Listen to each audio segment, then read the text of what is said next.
Empezamos con un resumen de lo más importante. Continúan largas filas en gasolineras en por lo menos 9 estados de la República. Miles de automovilistas pasan la noche en espera de que les surtan combustible en las estaciones de servicio. En tanto, el gobierno federal se envalentona al afirmar que continuará con el combate al huachicoleo, por lo que siguen cerrados los ductos en el país. Petróleos Mexicanos aseguró que la nueva estrategia del gobierno de México para acabar con el llamado huachicoleo es eficaz y dice: no daremos marcha atrás en contra del robo de combustible, un hecho ilícito que daña a la economía nacional y al bolsillo de los mexicanos.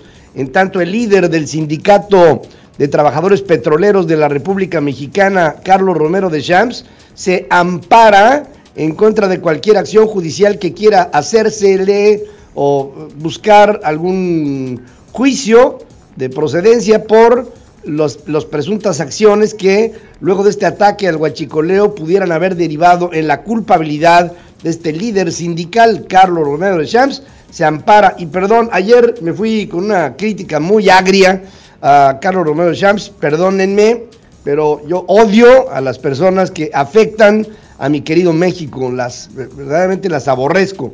Y creo que Carlos Romero de Champs ha sido un enemigo de la sociedad mexicana.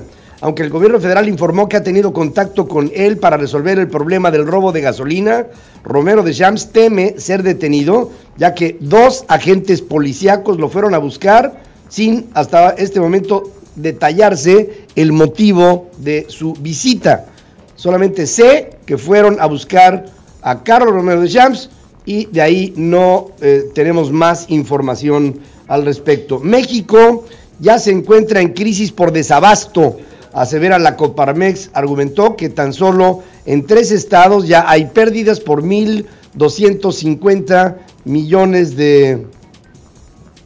Ahí está la declaratoria de Coparmex, por 1,250 millones de pesos en 3 días de parálisis económica. Alertó que las entidades del Bajío podrían entrar en una hipercrisis si en una semana no se resuelve el problema del suministro total de combustible. O sea que ya no sea esta una preocupación para México. Advierte que el sector empresarial solamente aguanta un máximo de una semana para cubrir sus inventarios, pero si el gobierno de Andrés Manuel López Obrador no resuelve la situación de desabasto de gasolina, podrían perderse entre 5 y hasta 10,000 empleos solamente por este proceso crítico. Y una implementación que ha resultado extremadamente dañina, en primer lugar para la población en general y en segundo término para las empresas. Exigimos una revisión de emergencia de la estrategia integral para enfrentar este fenómeno, de tal manera que se pueda restablecer la normalidad del suministro. Este hombre que escuchan es Gustavo de Hoyos, presidente de Coparmex, que dice: Guanajuato, Michoacán y Jalisco están ya enfrentando escasez de alimentos y de medicamentos. Asegura que el Estado de México se sumó a esta apocalipsis por la carencia, y no dudo en llamarle así, porque pienso que este problema puede representar para nuestro país una problemática de crecimiento, de falta de crecimiento, una problemática de inflación, una problemática social que puede incluso provocar una mayor migración de nuestra gente hacia los Estados Unidos. La CONCAMIN reclamó a Pemex que se revise su estrategia de logística para resolver a la brevedad posible el desabasto de hidrocarburos. Consideró que el traslado de combustibles en pipas bajo custodia del ejército es caro, por supuesto que es caro, y es brutalmente ineficiente. Al gobierno federal le está quedando muy grande este traje, fustiga el presidente del PAN, Marco Cortés, al anunciar que Acción Nacional prepara una demanda colectiva en contra de la administración del presidente de México por desabasto de combustible. Indicó que el Blanquiazul publicará un formato con todas las características legales necesarias y lo pondrá a disposición de la sociedad para que de manera individual los ciudadanos puedan presentar su queja por la escasez o bien ausencia de gasolinas. Marco Cortés explicó que resulta poco creíble que la carencia de hidrocarburos obedezca exclusivamente al huachicoleo. Dice, hay otras causas. Se dice que por el combate al robo de combustible, pero también ya se dice que porque falta un componente para poder generar el octanaje necesario para la gasolina. También se dice que porque no se hicieron las compras y las previsiones necesarias del combustible para el arranque de año, compras que se tuvieron que hacer en diciembre. México necesita hablar con la verdad. ¿Qué es lo que está ocurriendo? ¿Por qué hay este desabasto? Porque pareciera que la incapacidad, la falta de planeación, ahora se busca justificar en un supuesto combate a el robo de combustible. Y esta es una reflexión que estuvimos incluso aquí en este programa haciendo a principios de la semana pasada, que la transición gubernamental pudo haber habido una falta de previsión ante los inventarios que hay que tener en las reservas de energía en el país, y esto pudo también haber trastocado a todo el esquema de la falta hoy que se ve de combustible en México. El PRD en la Cámara de Diputados exigió a Pemex elaborar un mapa que muestre el estatus que guardan las gasolineras del país. El objetivo es saber cuáles están cerradas, cuáles sí ofrecen servicio y cuáles ofrecen el servicio relativo, es decir, que llegas y dices, lléneme el tanque por favor, y te dicen, no, nada más le voy a dar 10 litritos o le voy a dar 30 litros, en fin, no le puedo dar el suministro completo. Urgió a las autoridades federales a explicar cuál es el plan de distribución en términos nacionales. La Fiscalía de Chihuahua informa que 2 pipas cargadas al parecer con 20,000 litros de gasolina cada una fueron robadas cuando llevaban el combustible a una mina en la Sierra Tarahumara. La Fiscalía Zona Occidente detalla que los choferes fueron amagados, luego liberados, pero allí por la zona de Bocoina, ahí en el municipio serrano de Bocoina, el comando libera a los choferes, pero el combustible y claro, los vehículos los pescaron, se los llevaron. Las autoridades realizaron 2 operativos en los municipios de Temozachic y de Madera como parte de las acciones de búsqueda de pipas, mientras que la Fiscalía inició ya una carpeta de investigación. Y pasa lo mismo, se llevan el combustible, hacen el robo, hacen el huachicoleo y nadie se entera de nada y luego empiezan las investigaciones. ¿Son adecuadas las medidas instrumentadas por el gobierno mexicano en contra del robo de combustible? Esto lo dice el Fondo Monetario Internacional y le da el fondo un espaldarazo al gobierno de López Obrador. Dice el Fondo Monetario que se van a generar incentivos correctos a la inversión pública y privada cuando se sepa que en México se respeta a la propiedad privada y por ende a productos y servicios suministrados en territorio mexicano. Alejandro Encinas, subsecretario de Derechos Humanos de la Secretaría de Gobernación, descartó que se vaya a producir. Fíjense, él sí tiene la bolita mágica. Él dice, no va a haber estallidos sociales, no va a haber nada de eso por desabasto de combustibles, no va a haber, ya lo dice Alejandro Encinas, pues entonces ya tenemos que creer esto a pie juntillas. Aseguró que en breve se normalizará la situación. Y cuando me dicen en breve, pues ¿en breve qué? O sea, ¿qué quiere decir en breve? ¿O cuánto es breve para ti? El gobierno de México congeló cuentas de delincuentes de cuello blanco relacionado con el huachicoleo, según informa Olga Sánchez Cordero, secretaria de Gobernación.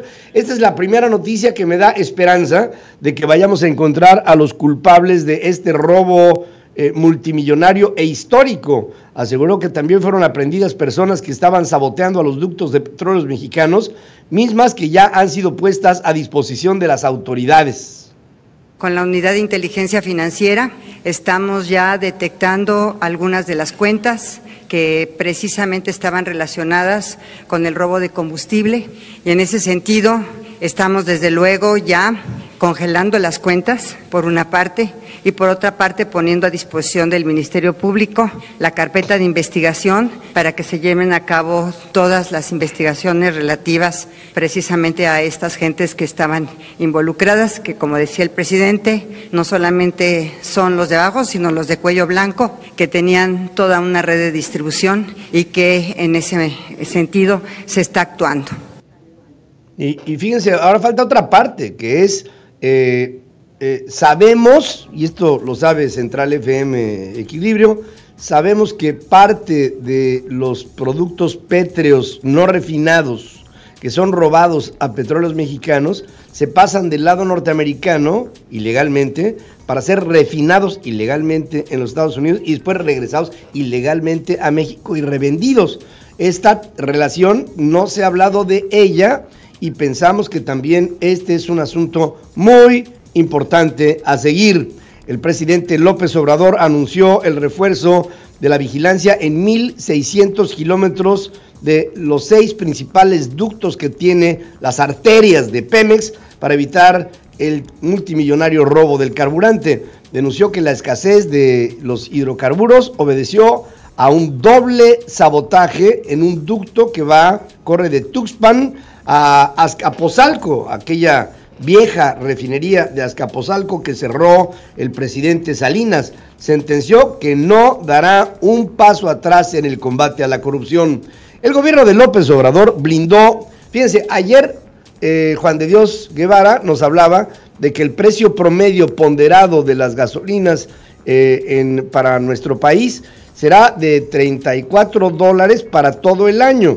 Entonces decíamos, es que se tienen que buscar coberturas para que las coberturas garanticen un precio de garantía de $55 para todo el año que corre.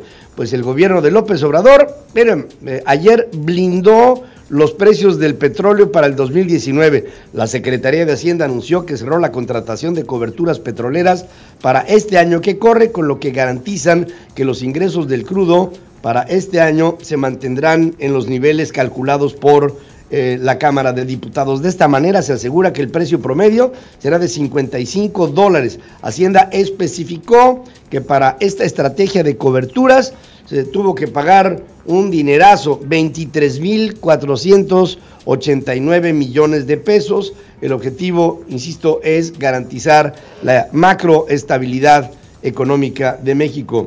El Senado regresará a la Secretaría de Hacienda 300 millones de pesos de su presupuesto ejercido en el último cuatrimestre del 2018, obtenido en este plan de austeridad. El ahorro se consiguió gracias a la eliminación del seguro de gastos médicos para los senadores, seguro de separación individualizada, complemento de aguinaldo, bono de bienvenida, estímulo por evaluación. Antes todo esto lo recibían los senadores.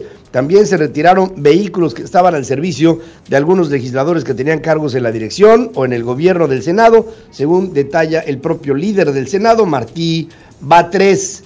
De otorgarse mando militar a la Guardia Nacional, habría el riesgo de que las Fuerzas Armadas también determinen la sucesión presidencial en el 2024, según advierte Tatiana Cloutier, vicecoordinadora de Morena en la Cámara de Diputados. Durante la tercera jornada de audiencias públicas sobre la Guardia Nacional en Palacio de San Lázaro, la legisladora secundó el clamor de establecer un mando civil para esta programada nueva corporación. Y yo sí voy claramente por esta parte de un mando civil, no un mando militar, por ningún motivo. Y si esta temporalidad tuviese que estar, yo no veo posible una temporalidad mayor a 3 años. Y lo pongo por varias vertientes. El tener 5 años el mando militar estaría hablando inclusive de poder decir que el mando militar es el que va a terminar determinando quién nos gobernará en los próximos 6 años en este país. Me niego a poner esto como una antesala. Fíjense nada más lo que dice. Y esta mujer está en Morena y está convirtiéndose en un bastión que va en contra de la estrategia de su mentor, de López Obrador, en la idea de la conformación de una Guardia Nacional. Hay en los Estados Unidos una Guardia Nacional, y la Guardia Nacional en los Estados Unidos tiene un mando castrense. La disciplina de Estados Unidos es una disciplina de orden militar. Este es un país de guerra, es un país que ha tenido prácticamente igual número de guerras que años de ser un país independiente, de ser no un país dependiente de Europa. Desde la independencia de los Estados Unidos hasta la fecha se han presentado prácticamente 191 guerras, y este país es un país guerrero, pero este país guerrero está acostumbrado a una guardia civil que tiene un origen castrense, porque aquí la mentalidad de la gente es el hombre es un soldado, aunque lo veas manejando por las carreteras como civil, es un soldado de formación, porque incluso sirvieron todos los norteamericanos, de alguna manera su servicio militar fue activo. Damián Cepeda, senador del PAN, convocó a la oposición a integrar un bloque tanto en la Cámara de Diputados como en el Senado para impedir que Morena y sus aliados alcancen mayoría calificada para aprobar constitucionalmente a la Guardia Nacional. O sea, todavía hay una especie como de obstáculo que podría evitar que la Guardia Nacional fuera conformada como lo quiere el presidente López Obrador. La Comisión Nacional de Derechos Humanos reitera su rechazo a la Guardia Nacional, se pronuncia a favor de una corporación civil que dé mejores resultados y no represente un riesgo para la población. Instó al gobierno federal a solicitar el consejo de la Comisión Interamericana de Derechos Humanos sobre la implementación de esta Guardia Nacional en México. El alto comisionado de las Naciones Unidas para los Derechos Humanos calificó como un grave error reformar la Constitución para legalizar esta famosa pretendida Guardia Nacional, pretendida por el presidente López Obrador. Esteban Moctezuma, secretario de Educación Pública, adelantó que se trabaja en una nueva ley que norme la educación superior. Manifestó que el objetivo es dar un marco legal que regule este nivel educativo de manera integral y permita la articulación de programas gubernamentales. Me sigue sonando muy complicada la propuesta educativa de ahora al frente Esteban Moctezuma, un hombre que fue secretario de Gobernación al inicio de la administración del presidente Zedillo y que ahora es un secretario de Educación en la administración del presidente López Obrador. Ante la información sobre la posible llegada de una nueva caravana de migrantes centroamericanos, el gobierno de México aclaró que no se va a militarizar la frontera sur, pero tampoco se permitirá que se le dé un portazo. Reiteró que se implementará un operativo especial de seguridad para que la migración sea regulada, ordenada y segura, que era, bueno, cuando pasó la primera hornada de hondureños, decíamos aquí en este programa, se vale pensar que esa gente está huyendo del hambre, se vale pensar que esa gente está huyendo de la pobreza extrema, pero no pueden llegar como una horda de bandidos, tienen que llegar a México y tienen que decir, soy fulano de tal, vengo de tal lugar, nací en tal lado, nací en tal año, esta es mi familia, miren, en fin, antecedentes, que es lo que tiene que hacer cualquier persona. Este llamado a la regularización de los migrantes que entren por el sur fue bien visto aquí en los Estados Unidos, porque se temía que con esta nueva hornada vendría un nuevo problema que acabaría repercutiendo en Tijuana, en Baja California. Murió el político mexiquense Alfredo del Mazo González, un hombre que fue gobernador del Estado de México en el año de 1981. Gobernó al Estado de México hasta 1986 y fue un aspirante, serio aspirante a la presidencia de México en las elecciones de 1988. Su rival se llamó Carlos Salinas de Gortari y todavía hace 3 semanas hubo una reunión entre Alfredo del Mazo González y Carlos Salinas de Gortari en donde lo que se dice de los dos personajes de la vida política mexicana es que hubo una reconciliación por todo este tiempo, desde que fue candidato o precandidato Alfredo del Mazo hasta antes de su muerte. Su enemigo político, partidista, era Carlos Salinas de Gortari. Quiero decirles que es una familia de políticos. Alfredo del Mazo Vélez fue gobernador del Estado de México en 1945. de 1945 a 1951, en tiempos del presidente Adolfo Ruiz Cortines. ¿Qué les digo? El papá, o sea, el abuelo de este hombre que muere fue presidente municipal de Atlacomulco. O sea, viene el grupo Atlacomulco derivando en Alfredo del Mazo Vélez, Alfredo del Mazo González, Alfredo del Mazo Maza, y todo esto conforma a una playa de tres gobernadores del Estado de México con el mismo nombre, Alfredo del Mazo. Visiblemente consternado, su hijo, el hoy gobernador, modificó su agenda de trabajo, no pudo acompañar al presidente López Obrador en el arranque del programa Jóvenes Construyendo al Futuro, que es algo de lo que les voy a hablar un poco más adelante, que también evitaría en parte esta migración desordenada a los Estados Unidos. El jefe del Ejecutivo mexicano externó su respeto y pidió guardar un minuto de silencio de pie por el fallecimiento del ex gobernador del Estado de México, además joven, Alfredo del Mazo González tenía 75 años al morir el día de ayer. Diversos sectores de México expresaron sus condolencias. Miren, lo último que yo recuerdo de Alfredo del Mazo, el que murió ayer, González, es que estaba muy confundido ante los yerros y ante la ignorancia de Enrique Peña Nieto, que era parte de su grupo político en Atlacomulco, y de ahí viene César Camacho Quirós, Jorge Jiménez, ¿cómo se llama? Jorge Jiménez Cantú, los propios del Mazo, Arturo Montiel, Enrique Peña Nieto, Carlos Jan González, por Dios, Carlos Jan González. Todo eso viene de... Y recuerda, Pedro, que al principio del gobierno de Peña Nieto se le estaba dando una candidatura para ser diputado senador de la República, y él mismo la rechazó ante lo que era ya un rompimiento con el gobierno de Enrique Peña Nieto. ¿Sí? Lo que se hablaba de un distanciamiento del grupo de Atlacomulco, no obstante que, además de ser un grupo de políticos, también eran familiares entre ellos, ¿no? Y de hecho, Alfredo del Mazo González se queda como el dirigente más importante del grupo Atlacomulco, que siempre se le dijo por los mismos integrantes que era un gran mito, pero que en realidad en cuestión de poder siempre era muy influyente este caso, y tenía por ejemplo a César Camacho Quirós, a Choaifet al frente siempre de puestos políticos con poder importante. Y ¿sabes qué? A mí me tocó cubrirlo mucho en su candidatura fallida para la Ciudad de México, para el Distrito Federal. Recordarás que él fue el candidato del PRI que compitió con Cuauhtémoc Cárdenas y que pues a la postre perdería ante este dirigente del PRD.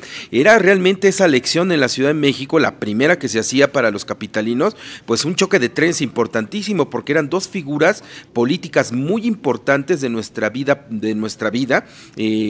política, eran muy importantes, y de hecho, fíjate, me llamaba mucho la atención la actitud de Alfredo del Mazo.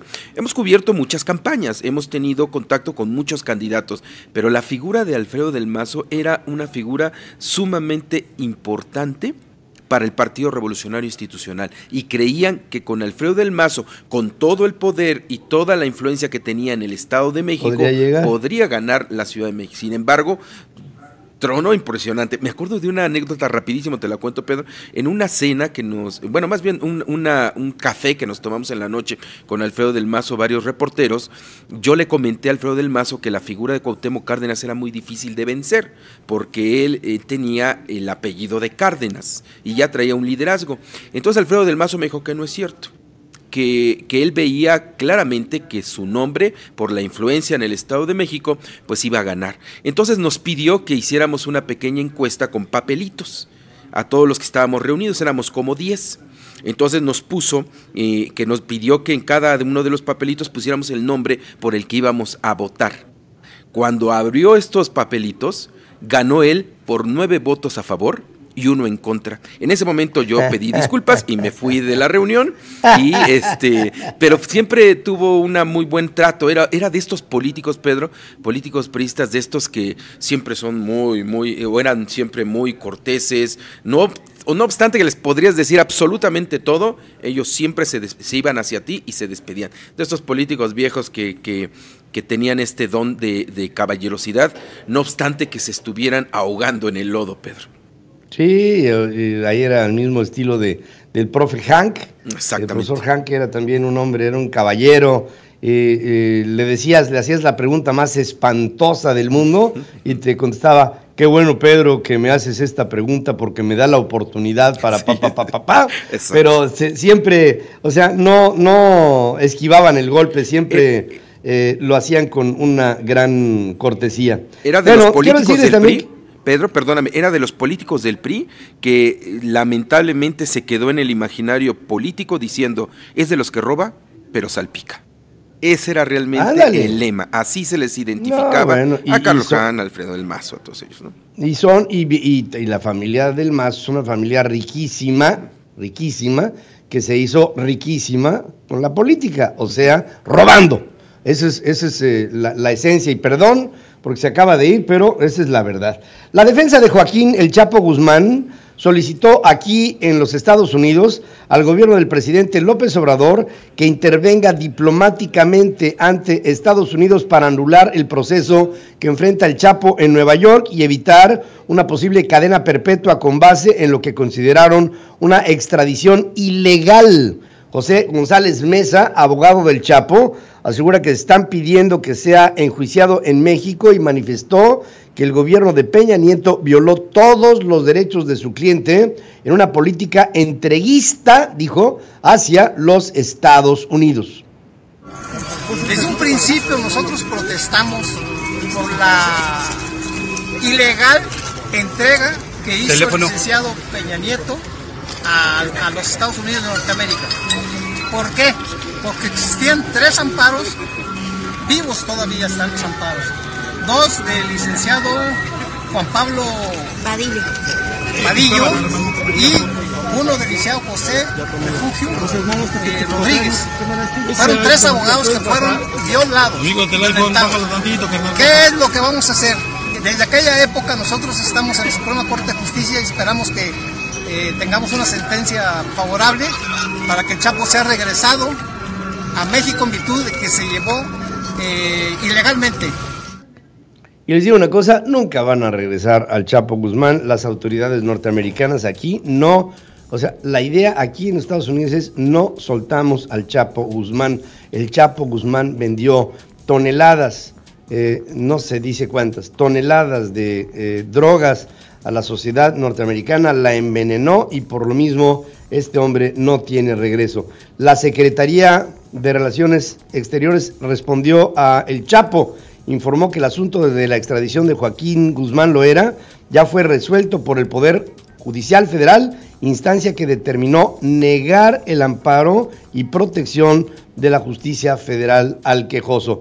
En otras palabras, el Chapo Guzmán lo más probable es que va a enfrentar aquí, en este país, cadena perpetua.